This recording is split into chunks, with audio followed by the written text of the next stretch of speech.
Welcome back to your channel. My name is Brad and Supercoach Pro. Today's video we are doing the round 2 AFL 2023 Supercoach Preview.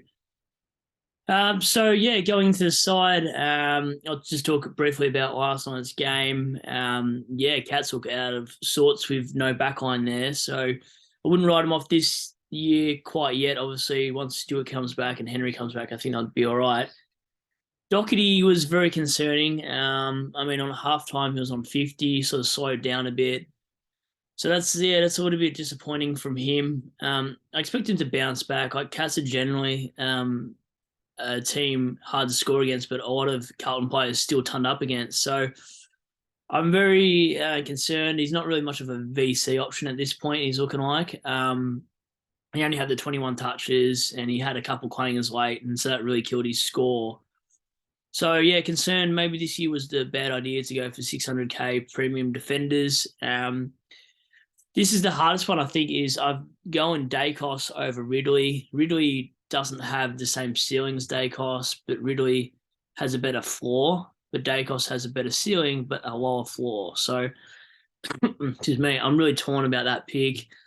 Average 91 in your first season, you can only go up from there, I think, and not many teams tag. So, I know Port Adelaide have said they'll tag, but I just think he's in 33% of the sides. I don't want another pod, and Ridley's in about 12. So I just can't see him be a viable option right now. If Redmond wasn't in the side, I'd probably pick Ridley, but they share the kick out. So I've had Ridley in there. I've had Dacos in there so much over the last week or so since Stewart got injured.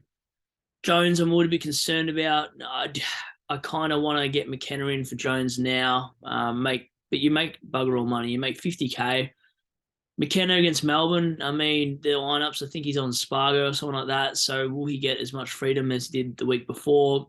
I'm not too sure. Melbourne are a very good side. I've actually tipped them tonight. So I want one more look at Jones and one more look at McKenna, because McKenna is just as likely to score a 50 as Jones is to go 100 and something against St Kilda, like the Freo defenders did. So I'm torn on that. I don't want to use 2 or 3 trades in the first week, so I'm very hot and cold about this and very reactionary, which I shouldn't be. And the rest of the back line is fine. If Wilmot scores well tonight and Jones is laid out, I won't be too concerned. But if Wilmot scores a really dud score, then I'll be very, very concerned if Jones is laid out, because I don't know what to do if that does happen.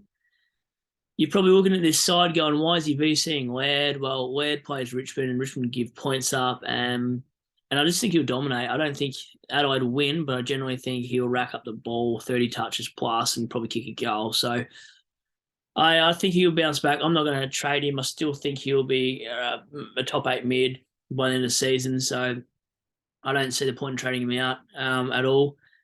And captaining Bont, a shout out to SDS actually, who was screenshotted his scores against St Kilda history. So going into Bont, I was thinking about Tom Green. I still am thinking about Tom Green just as like a pod captain, but I'm really not sure about that at the moment. I know they play West Coast. West Coast got a depleted midfield. So that's what I'm tossing up between, because I can use Boitel there as a loophole. But I've got to be quick with it. I've got to make sure that I lock that in. It means I'll probably take McKenzie off and bank Holland 71, which I might even still do that, because McKenzie is up against Sydney. I don't think he had the freedom that he did last week to score 90 something. So I'm torn between that as well. I'm an overthinker when it comes to Supercoach, to be honest. The bench looks okay. Baker's been named, so that's great. And Boitel, I think he had a cut on his knee, so he hasn't been dropped. It's just a weird injury that happened. Marshall and Darcy, I'm annoyed that I had to grab Darcy last minute because of Yo, so it means I had to downgrade my ruckman from Wits, and I had Wits and Darcy all preseason. So that's a little bit annoying. Radaglia is a wasted cash cow. I think I should have maybe started the loop, but I wanted to have cash generation this year. And also hoping that Radaglia plays over the buys, because Cats have that early buy, meaning he'd cover the ruck, even if it is for 40, 50 points over those couple of weeks. So that's something to think about. And then Dunkley, Rosie, Taranto, they should all be fine. Goulden's named. People were concerned that he wasn't going to be named, but he was just on an extended bench. He's always going to get named. I wouldn't worry about that. Bruin, I should have gone with my gut on this and actually traded him out for Sheasel, but Sheasel actually had an injury I heard about. And then the Freo coach, I've gone blank, said he was going to tag Sheasel, so that threw me off a little bit. Should have probably went with instinct and just trade Bruin for a Sheasel, but it just didn't seem logical enough. It seemed very reactionary. But time on ground for Bruin was just, again, so low that I think he's on the chopping block next week. Flanders also for me, he's named forward pocket. He plays Essendon though, so I'm hopeful he scores all right. So I'm sort of holding off on my trades. I think Hopper will bounce back. But worst case scenario, I'm probably looking at a Jones, Bruin, and Flanders boost next week if they all really just go crap. I mean, Bruin's already on the chopping blocks. So I'll get one more look at Jones, one more look at Flanders. If I have to use the boost, I will by then. But I just want to go into the week with 35 trades. And if I have to use a boost, then I'm down to 32, which isn't as bad. But I just can't force myself to go to 29 so early, considering the amount of injuries we caught in Supercoach so unexpectedly. So I'll give him a week. I'm not going to trade Laird. I think that's a stupid move, to be honest. So, yeah, that's my side going into the round. Sorry for the really late video. I worked late, then I went to the gym. So I'm just doing all that. I'm still happy with my pod picks like Stocker and Bruce. Especially Stocker, actually. I'm hoping he is a really good pod rookie. And even Settlefield, I'm loving this pod lineup and just hope they continue to score well.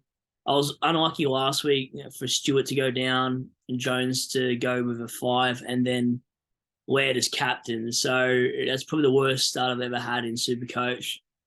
But I feel like there's only one way up from here, and surely it's not the other way. So should bounce back. I mean, I made top 1% over the last 2 or 3 years now, so consistently. I think I can do it again. It is a long way back, but I think I need some pods over the next couple of weeks to really get that ranking back in there. So it'll probably take me a few weeks to catch back up. But don't be stressed about your ranking right now.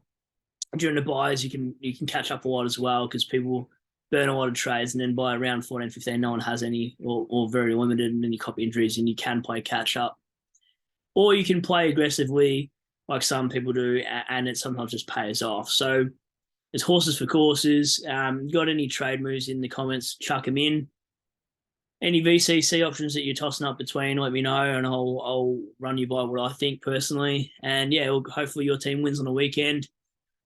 And yeah, I'll leave that one there, and I'll do my review on Sunday or Monday. I hope you guys have a good one. Catch you on the next.